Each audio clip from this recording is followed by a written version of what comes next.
Hello la team polarisée, notre petite vidéo débrief de notre semaine prochaine, notre semaine 7 qui va nous donner du 10 février au 15 février. Semaine importante puisqu'il va y avoir l'annonce des French Throwdown en calibre, donc peut-être que vous avez prévu de les faire même si vous êtes dans le groupe polarisé ou non. Dans tous les cas, vous m'écrivez en DM. Si c'est le cas, vous m'écrivez. Si ce n'est pas le cas, on continue notre planning. Donc, notre semaine type.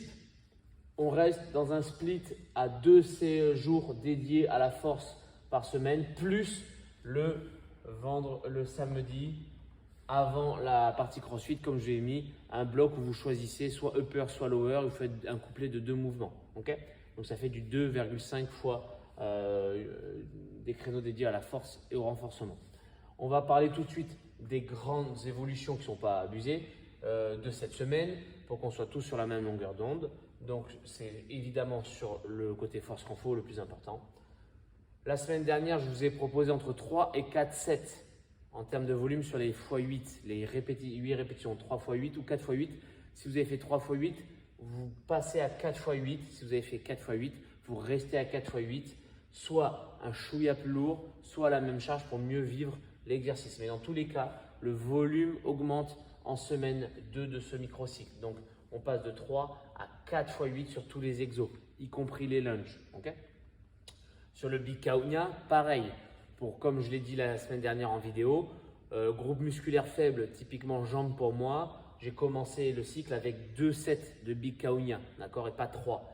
L'idée, c'est cette semaine d'incrémenter un 3e set, d'accord, donc un peu plus de volume, que vous soyez sur votre membre faible ou non, d'accord. Donc, on essaye pour tous les Big Kaunia, d'avoir 3 séries de Big Kaunia, d'aller chercher peut-être une extra rep par rapport aux semaines précédentes dans les max de rep et d'avoir encore un peu plus de vitesse sur vos 90% et on aura fait le taf pour ce microcycle sur cette semaine 2.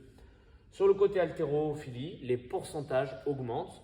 Vous remarquerez que la dernière vague la première vague de cette semaine, c'est la dernière vague de la semaine dernière. Donc, on démarre avec 78% sur le triplé, ensuite un doublé à 84% et ensuite un single à 89%. Donc, normalement, c'est des barres que vous avez réalisées la semaine dernière et donc vous êtes capable de réaliser cette semaine sans problème. Ensuite, un peu plus touchy, 3 reps à 81% qui devraient être normalement réalisables et ça va vraiment se corser aux alentours du doublé et du single. Doublé à 87%, celui-là, ça doit être normalement presque le plus dur de la session. Et le single à 92%. Encore une fois, en semaine 2, si à partir de là, vous avez du jus, vous pouvez tenter 95, 97%. Mais c'est uniquement si vous vous sentez bien et que ça correspond à la vidéo que vous vous êtes filmé, qu'il y a de la vitesse et de la posture plus. Okay, si vous avez ces deux éléments à la vidéo, posture et vitesse, alors vous montez 95-97%, mais je pense que c'est peut-être pas encore le moment de faire des gros RM. Par contre, être dans le 92 et plus, pourquoi pas. Okay, et ça, c'est uniquement si vous êtes bien en fin de wave load. Okay, ensuite, on va rapidement refaire le tour de notre structure. Cette semaine en run, on a 2 fois 2000 mètres à faire, donc on augmente encore le temps sous tension. Là, d'une seule traite, on passe de 1000 qui était le plus long sous 170-180 BPM, on passe à 2000, voir un peu comment réagit le corps. Et l'idée, c'est de le faire 2 fois, donc ça fait quand même un 4K total dans la session, ça suffit largement. Toujours dans les principes 70-180 de battements, de fréquence, pour travailler notre foulée tout l'hiver. On aura notre évolution sur le bloc de rameur et d'EcoBike. Donc là, l'idée, c'est qu'on est toujours encore 12 minutes de temps effectif, mais on est à 3 sets, pardon. Le premier, 3 minutes, une 30 de récup comme la dernière fois, 4 minutes le deuxième, une 30 de récup et 5 minutes. D'accord? Donc en 3 sets, 3, 4 et 5, un temps qui augmente et un objectif pour vous d'avoir la même cadence respectée malgré le temps d'effort qui monte. Donc s'y tenir. Vous êtes capable de le faire sur 3 minutes. L'objectif, c'est de projeter la même fréquence, les mêmes watts sur 4 et 5 minutes. pour avoir un objectif, si vous ne voulez pas fonctionner en termes de watts et ne regarder, par exemple, moi je regarde que les RPM ou les watts et je me dis, bon ben voilà, je ne bouge pas de ça pendant 3, 4 et 5.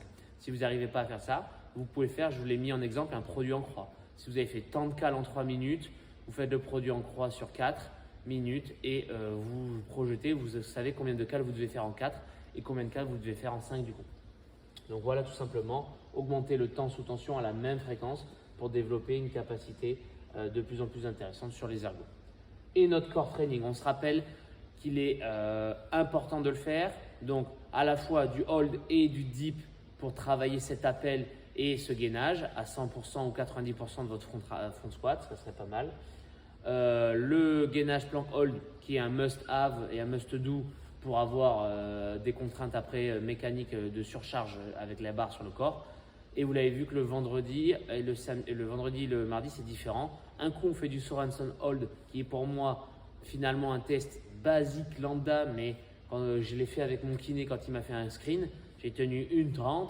Il ne faut pas s'étonner que je me blesse souvent au dos ou autre chose. D'accord? Donc le test Sorensen hold, si vous voulez tester, c'est 2 minutes 30 pour le sportif bien gainé. D'accord? Donc si vous n'êtes pas à 2 minutes 30, tous les mardis, vous faites comme moi du Sorensen hold, avec l'est, pas avec l'est, pour profiter de ça.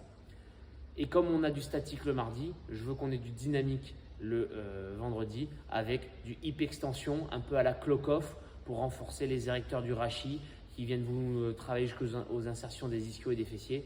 Donc ça sera toujours intéressant de coupler statique, dynamique, mais avec un objectif simple de renforcement, de base. Les basiques, on est dans cette programmation sur les bases des bases, il faut les masteriser. Mercredi, on retrouve nos pourcentages en jerk et ensuite 2 blocs de gym. Alors là, vous allez peut-être pas me kiffer, m'insulter un peu, mais c'est le jeu.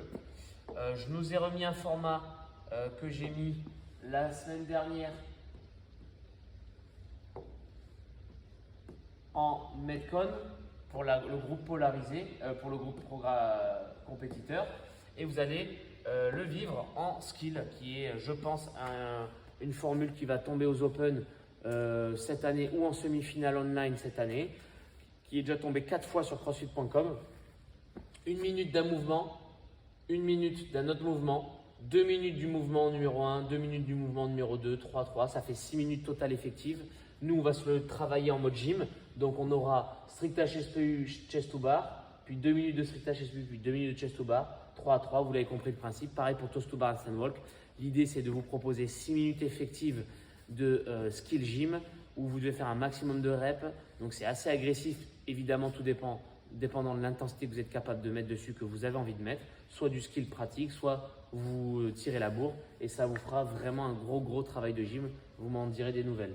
Et évidemment, à décliner comme je le fais pour les compétiteurs avec du barbell cycling et de la gym, etc. Ça fait des très bons watts. Ça fait au final 12 minutes sans pause. Donc, vous allez voir, ça fait un bon gros testeur.